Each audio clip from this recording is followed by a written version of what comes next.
India की extremist जमात BJP की जानिब से पहले बांग्लादेश के इंटरनल मामलात में, इंटरनल पॉलिटिक्स में, ब्यूरोक्रेसी के अंदर हद से ज़्यादा इंटरफेयर किया गया, जिसके नतीजे में बांग्लादेश के अंदर एंटी इंडिया सेंटीमेंट्स बढ़े और पीपल टू पीपल कॉन्टैक्ट जो थे वो कमज़ोर हुए। एज अ रिज़ल्ट हुआ ये कि वहाँ पर इंडिया फ्रेंडली जो सिस्टम था वो गोल हो गया, डब्बा गोल हो गया उसका, और वहाँ पर एक नई सरकार बन गई, नई इंटरम सरकार बन गई। अब ये पहली गलती थी जो कि इंडिया ने की। दूसरी गलती इंडिया ने ये की कि ये जो नई सरकार आई हुई है इसका वेलकम कुछ अच्छे अंदाज से नहीं किया गया। यानी ये आते ही इनके साथ कंसर्न्स का इजहार करते हैं कि देखो क्या हो रहा है, वहाँ पर स्टेबिलिटी नहीं है, और आलमी सतह पर एक हाइब्रिड वॉर इनके खिलाफ छेड़ी गई। उस हाइब्रिड वॉर का एक बड़ा फोकस इस मुद्दे पर भी था कि डिप्लोमेटिक महाज पे, डिप्लोमेटिक फ्रंट्स पे इस नई सरकार को डिस्टेबलाइज किया जाए, कमजोर किया जाए, इनके खिलाफ एक महाज बनाया जाए, और वो बनाया भी गया। इस बेसिस पे बनाया गया कि नई सरकार आने के बाद बांग्लादेश के अंदर एक्सट्रीमिज्म बढ़ रहा है। ये एक आलमी सतह पर कोशिश की गई, अमेरिका और वेस्ट में खास तौर पर यह नैरेटिव बेचने की कोशिश की गई। ये सेकंड मिस्टेक थी जो कि इंडिया की जानिब से की गई। अब इस सेकंड मिस्टेक के नतीजे में हुआ ये कि फायदा कुछ भी नहीं हुआ इंडिया को, लेकिन नुकसान ये हुआ कि इंडिया एक स्ट्रेटेजिक गैप छोड़ता चला गया है। स्ट्रेटेजिक गैप यानी कि नुकसान को मिनिमाइज कर सकते थे। शेख हसीना का जाना यकीनन उनके लिए नुकसान था, लेकिन उस नुकसान को कम से कम ये मिनिमाइज कर सकते थे। बदले हुए हालात को देखते हुए अगर ये अपनी पॉलिसीज थोड़ी सी तब्दील करते और नई गवर्नमेंट के साथ अच्छे वर्किंग रिलेशंस बनाने की अगर ये कोशिश करते तो स्ट्रेटेजिक गैप ये ना छोड़ रहे होते। इन्होंने उनके साथ एक तरह से हॉस्टाइल रिलेशंस रखे शुरू से लेकर। इनका मीडिया हॉस्टिलिटी की पिक्चर शो करता रहा कि बांग्लादेश और इंडिया जो है वो हॉस्टाइल हो गए। एज अ रिजल्ट एक स्ट्रेटेजिक गैप क्रिएट हुआ है। अब इस स्ट्रेटेजिक गैप को दुनिया के मुख्तलिफ जो मुल्क हैं वो फिल कर रहे हैं, इंक्लूडिंग पाकिस्तान। पाकिस्तान की तरफ से भी आज एक बड़ा कदम उठाया गया है। मोहम्मद यूनिस साहब जो कि बांग्लादेश के इंटरम प्राइम मिनिस्टर हैं, इनको शहबाज शरीफ ने कॉल किया है। पाकिस्तान का प्राइम मिनिस्टर शहबाज शरीफ इसने कॉल किया है, और ये सिर्फ शहबाज शरीफ की कॉल मत समझिए, ये असल में डीप स्टेट की कॉल है। पाकिस्तान जो है एज अ स्टेट कॉल कर रहा है, एज अ रियासत कॉल कर रहा है बांग्लादेश को। तो उसमें दो तीन इंपॉर्टेंट बातें की गई हैं। एक तो उसमें इंपॉर्टेंट बात यह की गई कि लंबे अरसे तक शेख हसीना साहिबा की सरकार ने पाकिस्तान बांग्लादेश के दरमियान कुछ म्यूचुअल मैकेनिज्म्स बने हुए थे, उनको सस्पेंड किया गया था, ब्लॉक किया गया था इंडिया को खुश करने के लिए। मिसाल के तौर पर दोनों मुल्कों के दरमियान एक फॉरेन सेक्रेटरी लेवल की कंसल्टेशंस हुआ करती थी, वो बंद हुई पड़ी हैं। शेख हसीना ने बंद कर दी थी ताकि इंडिया को खुश करें, नंबर बढ़ाएं न्यू दिल्ली के अंदर अपने, और उनके फेवरेट बने रहें।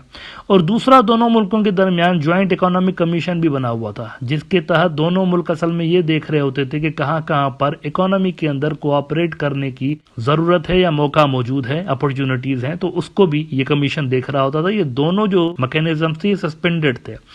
अब शहबाज शरीफ ने कॉल करके एक तो इनको रिवाइव करने की बात की, और इस पे गालिबन दोनों मुल्क एग्री भी हो गए हैं कि इसको दोबारा से रिवाइव करते हैं।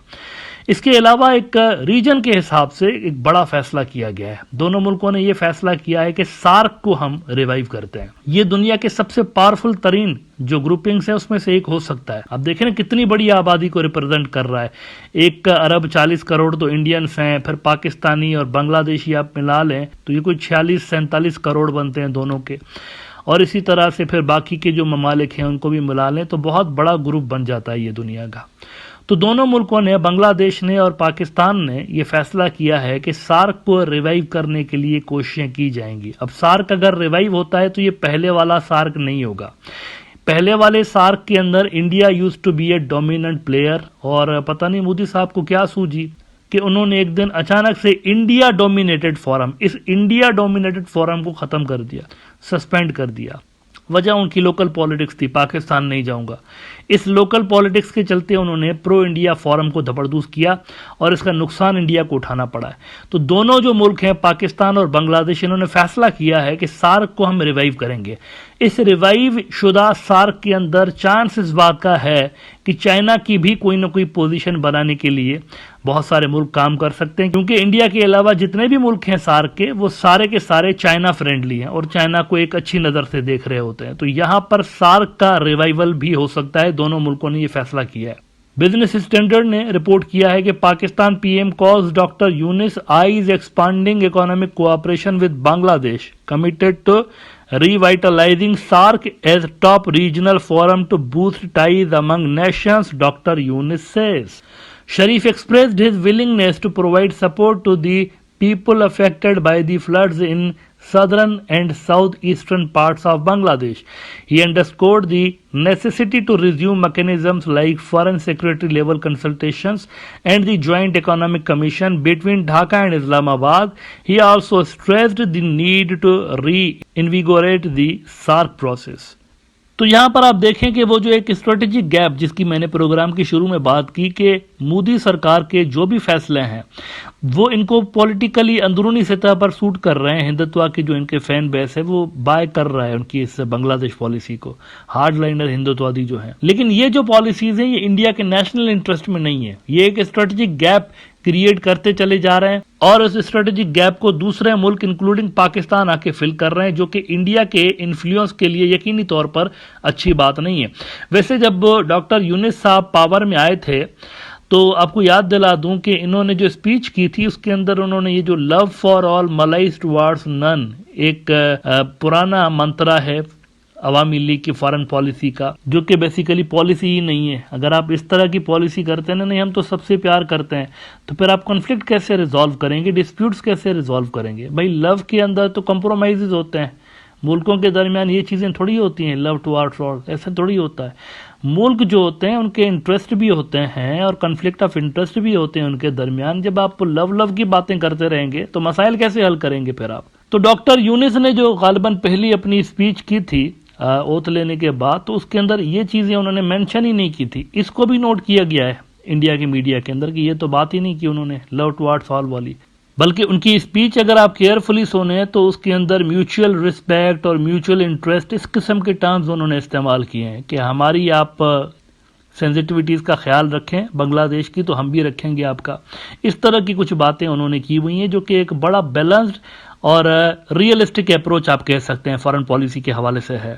ادروائز وہ جو پہلے والی پالیسی تھی نا کہ لو ٹوارڈز آل ملائز ٹوارڈز نن, وہ تھوڑی سی ان ریئلسٹک بھی تھی ایٹ ٹائمز. مطلب ٹھیک ہے کبھی کبھی ہوتا ہے آپ سافٹ میسج اگر دے رہے ہوتے ہیں کسی ملک کو تو دیٹس فائن, لیکن جب بڑے ایشوز موجود ہوں تو وہاں پر یہ پالیسیز کام نہیں کرتی. انڈیا اور بنگلہ دیش کے درمیان مثال کے طور پر بڑے ایشوز ہیں, ریورز کو لے کر تو بارڈر کلنگز کو لے کر تو انٹرنل جو مداخلت ہے, یہاں سمیت بہت بڑے بڑے اور سیریس ایشوز موجود ہیں. لہٰذا ان دو ملکوں کے درمیان اس طرح کی پالیسی ویسے اڈاپٹ کرنا یہ تھوڑا سا ان ریئلسٹک بھی ہے.